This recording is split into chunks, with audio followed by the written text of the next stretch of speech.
All right, and welcome back from the break. We are going to discuss briefly, and I could go on about this team forever, Boystown. Um, Hair, makeup, Jesus. All right, it's on. Gotta loosen the tie for this one a little bit. I'm not going to go too deep into this. We all know what happened week 2. Week 1, we just had a rough start against Alex. Alex actually had probably his best GM moments of the year, despite not a great effort from Chris Johnson. But going into it, you lose Jamal Charles week 2. You lose Kenny Britt week 3. If that fumble doesn't happen when Britt goes down, we're looking at a 2-3 team. So still some question marks though. They're hampered a little bit by bye week. The injuries have happened, but they're over with. So what I think Boystown has done has added a veteran wide receiver, and Jabbar Gaffney touched on earlier in reports by Joe Grabars on his power rankings.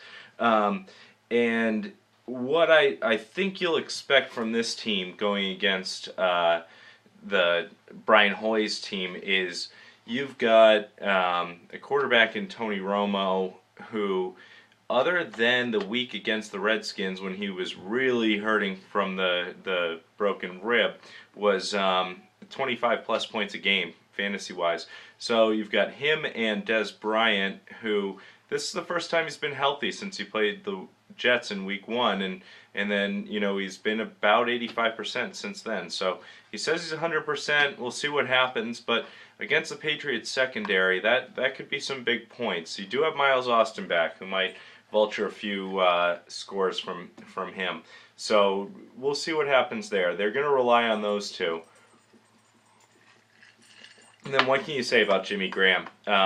He's actually been the number 1 tight end for the year, the first Saints tight end in history to have over 3 straight weeks with 100 yards receiving. So it'll be interesting. They've got some running back questions. Maurice Jones-Drew has been solid. He hasn't had any standout weeks, any big time fantasy scoring weeks, but he's always been right around 15 points, 14 to 15 points a week.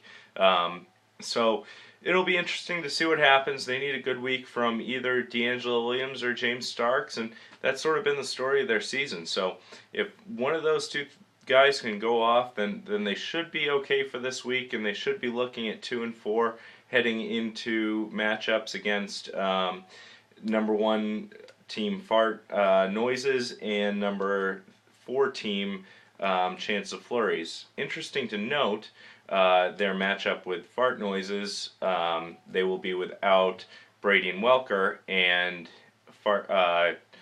Chance of Flurries will be without Aaron Rodgers. So some tough matchups, but they caught a little bit of a break. So we'll see what happens.